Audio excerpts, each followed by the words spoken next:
सोलापूर शहर आणि हद्दवाढ भागातील सर्व माध्यमांच्या एकूण 559 शाळांवरील प्रशासकीय नियंत्रण आता महापालिका आयुक्तांकडे आले आहे। सोलापूर शहराच्या शिक्षण व्यवस्थापनात ऐतिहासिक बदल घडला असून शहर आणि हद्दवाढ भागातील सर्व माध्यमांच्या एकूण 559 शाळांवरील प्रशासकीय नियंत्रण आता महापालिका आयुक्तांकडे आलं आहे।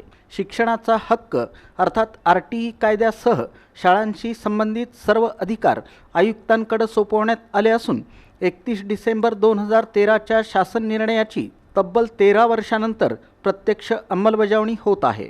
विशेष म्हणजे या शासन आदेशाची प्रभावी अंमलबजावणी करणारी सोलापूर महापालिका राज्यातील पहिली महापालिका ठरणार आहे। 1992 मध्ये सोलापूर शहराची हद्दवाढ झाल्यानंतर त्या भागातील बहुतांश आस्थापना महापालिकेकडे वर्ग झाल्या होत्या। मात्र हद्दवाढ भागातील 163 शाळांचं प्रशासकीय नियंत्रण जिल्हा परिषदेकडेच राहिलं।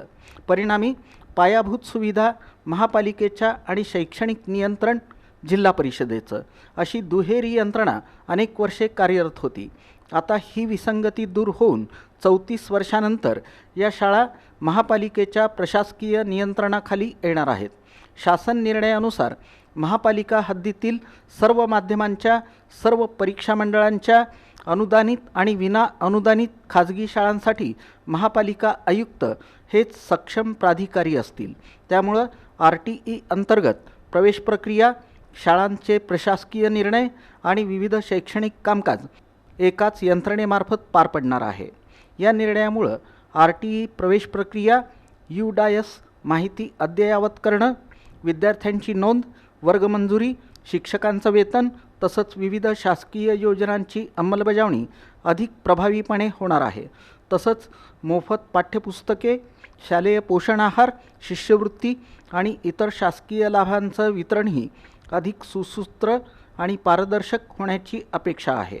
पालिका आयुक्त डॉक्टर सचिन ओंबासे यांनी सांगितलं की शासन निर्णयानुसार महानगरपालिका हद्दीतील सर्व माध्यमांच्या खाजगी शाळांवरील सक्षम प्राधिकरण म्हणून आयुक्तच कार्य करतील। त्यामुळे हद्दवाढ भागातील खाजगी शाळांवरील नियंत्रण पूर्णपणे महापालिकेकडे राहणार आहे।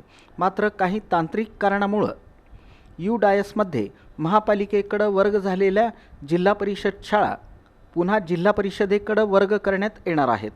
महापालिका क्षेत्रातील शाळांसाठी शासनानं 2013 मध्ये महत्त्वपूर्ण निर्णय घेतला होता। मात्र त्याची अंमलबजावणी गेली 13 वर्षे रखडली होती।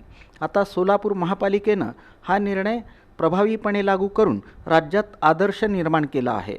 या बदलामुळे शहरातील सर्व शाळांवर एक समान प्रशासकीय नियंत्रण प्रस्थापित होऊन शिक्षण व्यवस्थेतील निर्णय प्रक्रिया अधिक गतिमान, पारदर्शक आणि परिणामकारक होईल, असं महापालिका शिक्षण विभागाचे नियंत्रण अधिकारी तथा मुख्य लेखापाल डॉक्टर रत्नराज जवळकेकर यांनी स्पष्ट केलं।